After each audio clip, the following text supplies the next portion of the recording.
नमस्कार, आप देख रहे हैं न्यूज मंच और मैं हूं विशाल वैभव। अभी जो है हम मोतिहारी के कचहरी चौक के पास है और यहाँ राजद का जो है एक दिवसीय धरना का आयोजन किया गया है। और हमारे साथ बात करने के लिए मोतिहारी के जिला पार्षद तथा प्रखंड अध्यक्ष कृष्णा दास हैं। हम इनसे बात करते हैं, चूँकि जिस तरह से लगातार राजद जो है एक दिवसीय धरना में जातीय जनगणना और 65% आरक्षण के मुद्दों को लेकर उठाता रहा है और सरकार को घेरता रहा है।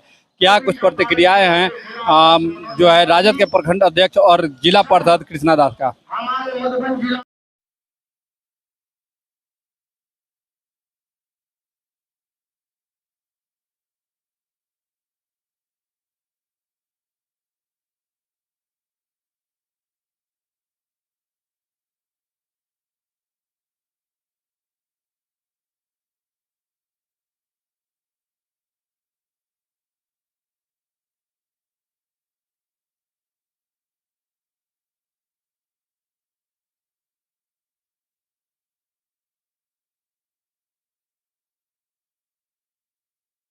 जो गरीबों की आवाज बन करके पूरे आरक्षण नहीं मिलेगा। जब तक पूरे देश में जनगणना नहीं होगी तब तक हम लोग का लड़ाई होगा, संघर्ष होगा और पूरे बिहार में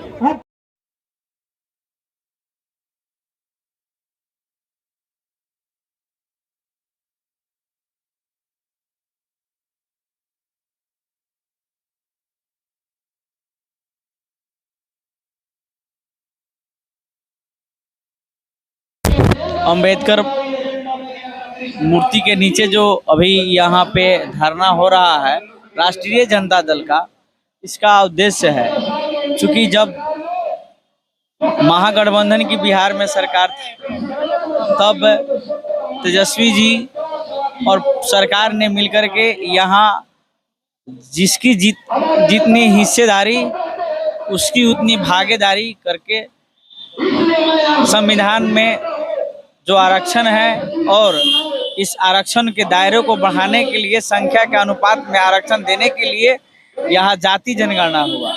जाति जनगणना होने के बाद में बिहार सरकार इसको लागू भी किया, लेकिन यही गठबंधन से नीतीश जी अलग हुए, वहाँ जा कर के हाई कोर्ट में कुछ लोगों ने याचिका दायर किया और उसे खारिज कर दिया गया। अब चूंकि नीतीश जी भी केंद्र में सरकार में है और एक मजबूत स्थिति के सरकार में है, इसलिए ये चाहे तो वहाँ 9वीं सूची में आरक्षण लागू हो सकता है और सभी को यहाँ बिहार में 65% आरक्षण लागू हो करके सभी को संख्या के अनुपात में आरक्षण मिल सकता है। लेकिन ये नीतीश जी चाहेंगे तब, इसलिए वे चाह नहीं रहे हैं।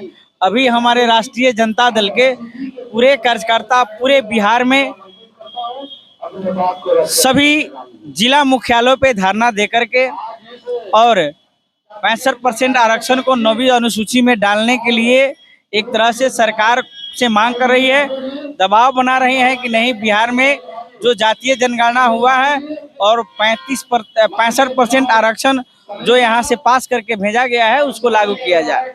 इसी पे हम लोग धरना दे रहे हैं। सत्ता पक्ष के लोग कह रहे हैं कि ये धरना नहीं, ये नौटंकी है राजद का।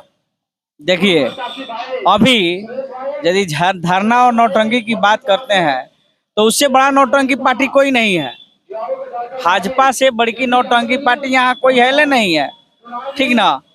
बताइए नौटंकी कौन करता है? यहाँ नरेंद्र मोदी की जब गवर्नमेंट यहाँ असम में जब बेटियों को नंगा घुमाया गया उस समय भाजपा का एक लोग नहीं बोला।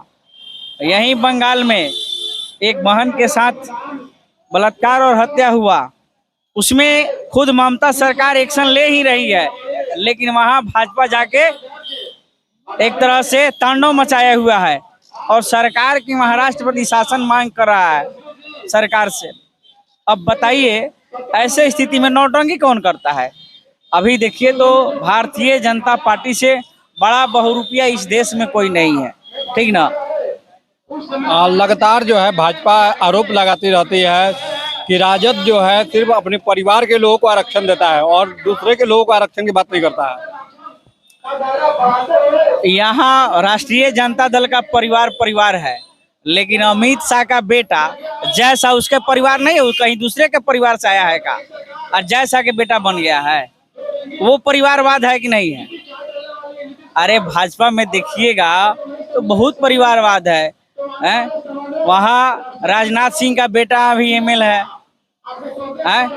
बहुत से लोग हैं, इसमें कितना गिनाइएगा। वहाँ तो और ही खान लगा हुआ है बेटा बेटी के खानदान के। हेमंत बिश्व शर्मा किसका है? वो का ऐसा ही है, सब लोग है। आपके नेता ये कोई बात नहीं हुआ। आपके नेता तेजस्वी यादव जन विश्वास यात्रा पर भी जाने वाले हैं। देखिए तेजस्वी यादव जी, अभी सवाल है, अभी जो भादव चल रहा है, ठीक ना, चूंकि निकलना है, पूरे बिहार का दौरा करना है, तो अभी रुके हुए हैं। चूंकि बारिश वारिश का भी दिन होता है, मान लीजिए किसी क्षेत्र में जाते हैं, वहाँ बारिश हो गया तो वहाँ तो आम लोग जल्दी पहुँच नहीं पाएगा, अभी बहुत से माने कठिनाइयों का सामना करना पड़ेगा, इसलिए थोड़ी रुकी हुई है। नहीं तो 15 अगस्त के बाद से हालांकि लोकल में जा रहे हैं और घूम रहे हैं, और हर ब्लॉक स्तर, पंचायत स्तर, अभी उनका आदेश है कि हम किसी भी पंचायत तक कभी भी जा सकते हैं, इसलिए कार्यकर्ता वहाँ अपनी तैयारी में रहे। ऐसे होता रहेगा, अच्छी बात है, घूमना चाहिए, हमारे सुप्रीमो हैं, उनको घूमना चाहिए, आम जनमानस तक पहुंचना चाहिए। जब पहुंचेंगे तब ना लोगों के दुख दर्द को समझेंगे, ताकि सत्ता में कल वहीं आने वाले हैं, वहीं बिहार के मुख्यमंत्री बनने वाले हैं 25 में, तो जब तक जाएंगे नहीं तब तक समझेंगे क्या?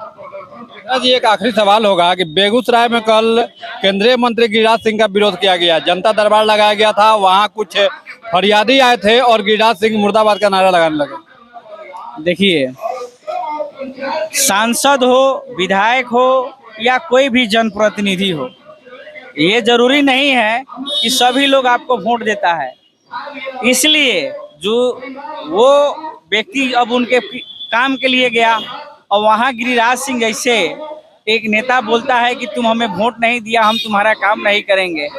अब काम करने के लिए आपको चुना है, वोट दे या ना दे, तो ये स्वाभाविक बात है भाई, आपका विरोध होगा, आपका जिंदाबाद मुर्दाबाद तो वहाँ होबे करेगा। आप काम करने के लिए आए हैं, आप जाति और विशेष को समझ करके टारगेट कीजिएगा तो वहाँ जनता मुर्दाबाद करवे करेगी। खुद एक जनप्रतिनिधि है, तो क्या लगता है कि न्यायालय को इस मामले में हस्तक्षेप करना चाहिए, क्योंकि जो है फरियादी जो है न्यायालय का शरण लेने जा रहा है? न्यायालय का शरण फरियादी जो है न्यायालय का शरण लेने जा रहा है गिरिराज सिंह की बातों को लेकर। नहीं, ऐसे लोगों पे तो कार्रवाई होनी चाहिए, जैसे कि जदयू का सांसद भी बोल गए, भाजपा के सांसद ही बोल जाते हैं, तो ये तो एक तरह से हो गया भाई, डिक्टेटरशिप हो गया कि नहीं, हमें जिसका मन आएगा हम करेंगे। आपको जिसका मन आए कहिए, लेकिन आप पब्लिक मुंह में जा करके बोलते हैं कि नहीं तुम मुझे वोट नहीं दिया है, फलना जात हमको वोट नहीं देता है, तो ये तो देश के लिए वैसे नेता दुर्भाग्य है। अपना परिचय दे दीजिए। हम यहाँ राष्ट्रीय जनता दल के प्रखंड अध्यक्ष सदर, मेरा नाम कृष्णा दास हुआ, और यहाँ से जिला पार्षद के मेंबर्स भी हैं। नैरेटिव जो निगेटिव फैलाया गया कुछ जातियों के बारे में, उसको तोड़ा जाए। आप खुद बताइए, ओबीसी